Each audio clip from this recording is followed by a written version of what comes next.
What is up, you amazing people? It's Nima again, and today we're going to be looking at 3 different games, and this is part of that series that I talked about in the last video, where I'll just be reviewing a few games that pop up on the eShop that we're not really sure about. Most of the time they're a little bit cheaper, they're on like massive discounts, or they just fly under the radar. Today we're going to be looking at a game called Crisis Zone, a game called Air Jet Fighter Sky Dominators, and a game that we've talked about before, although it was on PC, and that game is Amanda the Adventure. But for that one, we're going to have my son step in and help me out with it, give his opinion on what he thinks about it, as it did release for the Switch last week, and we've played both versions, so we're just going to talk a little bit about that game with very little spoilers and try to do as best we can not touching upon the story that much. But let's start off with Crisis Zone. So Crisis Zone is a very interesting game. I think that there is a number of people that could actually like this game. It's more of a survival horror type game, and one where you have to use just a ton of stealth. It is incredibly difficult because your character, essentially starting out, only has one hit. You take that one hit and you're done. The premise of this game is that you essentially landed in a quarantine zone, and when I say landed, I mean crash landed. You don't really remember anything about why you're there, how you got there, or even where there is. So you're essentially exploring, looking for information, finding out anything you can as to where you're at, how you got there, and how you can leave there as soon as possible. And there are a number of buildings and structures that you can explore and search around for to find out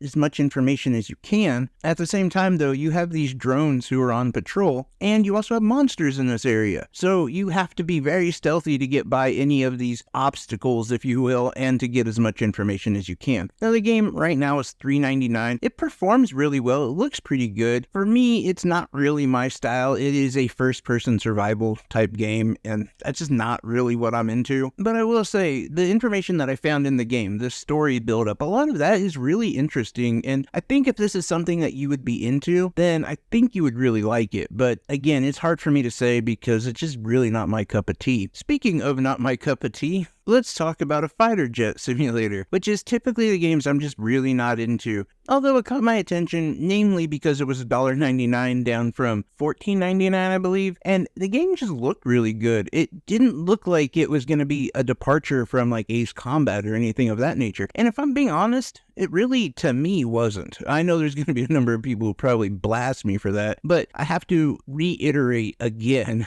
these are not my type of games, and I don't really have much experience with them. But I just wanted to maybe shine a light on this one, and this one is one that I am torn on. Air Jet Fighter Sky Dominators is a very interesting game. I think that as far as performance, it was pretty good. Like, I didn't really have any issues. I think graphically, it looks pretty good. Honestly, I was engaged for as much as I would be in almost any other, like fighter jet simulator game. And that is the issue here, because I think that there's going to be some people who are really into like Ace Combat and stuff like that, and they're going to be like, this game is trash. There's nothing more to it. But I think if you have the niche, that like feeling to just play one of these, which I've been in before, this is not a bad option because you're not paying $20-$30 for Ace Combat, or even more. I'm not sure how much that game is. I did actually buy it though, because I had that experience where I was like, I really want to play a jet fighter simulator, and I've never touched that game since. I bought it like 3 years ago, played it once, and it's just sat there in my backlogs. So I think like if you have that, this is a good option for only $1.99. I'm not gonna give this like an overwhelming, yay, you should go buy it, but it is fun for what it is, and it did keep my attention. So I can't say it's a bad game, but I'm also not gonna completely endorse it either. On to a game that we've actually covered here on the channel before,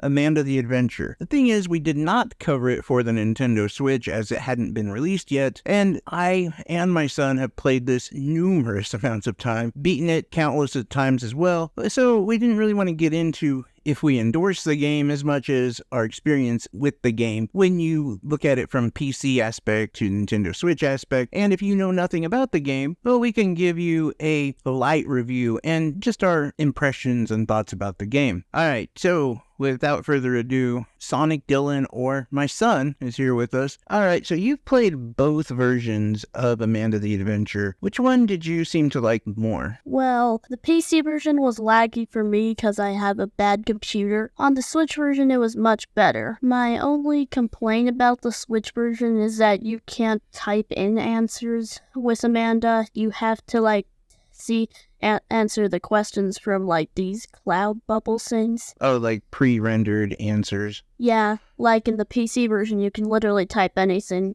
you want, and it'll just be like in the wrong answer. Does it take away from being able to find secrets out in the game, or? Well, actually, you can get secrets still in the game. Like, there is a secret tape if you say Sam and the Rooster part of the other endings. Right, yeah. But I'm saying, like, taking your ability to type doesn't actually take away from the game, right? It's just kind of something that you don't like. Yeah, I just kind of found it more interesting just to type a word. Like, it could be any word, and if you wrote in something funny, it would just make it super hilarious. Gotcha, yeah. So for the memes, it's good, but it doesn't really affect gameplay. Graphically speaking, did you notice much of a difference?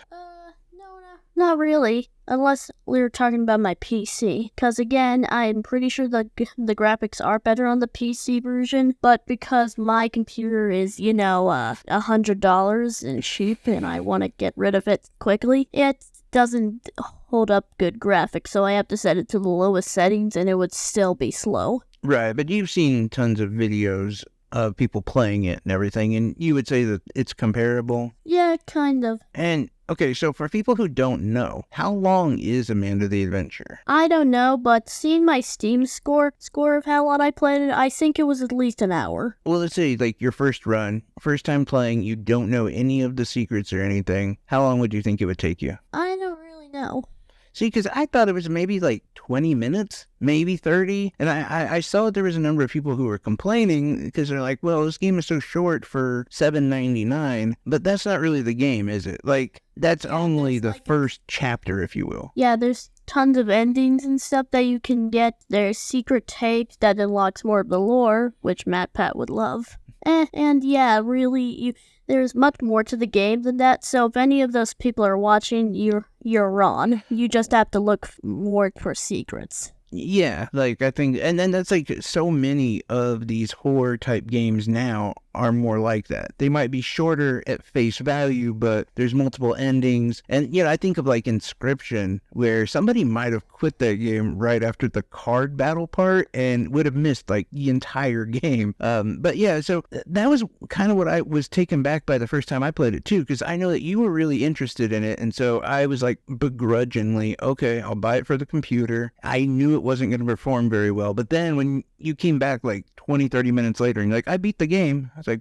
are you kidding me? I just spent $10 at the time on a game that took you 30 minutes, and technically it was 8. Whatever. But the point is like, and then later on I kind of learned from you that there's so much more to the game than that. So anyway, yeah, anything else you want to mention about Amanda the Adventure before we hop off here? No, not really, but there's like one fun fact I can say about the original version of the game. Before the Steam version, there was a original prototype demo build for like a game contest on HIO, and it actually got second place. Oh, that's for cool. The Dread XP lost footage tapes, and I forgot the last part, but yeah.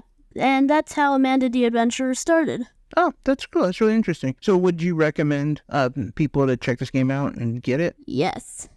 All right. Well, that concludes that. I have to say, too, if the audio was bad there, I apologize. We have a very archaic system for doing this. Essentially, we had to share a microphone, and, your boy isn't that rich. So, not like we're working in a studio or anything of that nature, but we'll see what we can do to kind of punch it up and make it more clear. Either way, I appreciate the heck out of you guys. Do me a favor and go subscribe to his channels. He's working his butt off, and hang around because we've got more reviews coming out. Some really big ones that I'm pretty excited about. They're coming out within the next few days or so. And so, yeah, anyway, I love you guys. You guys are awesome. Bye-bye.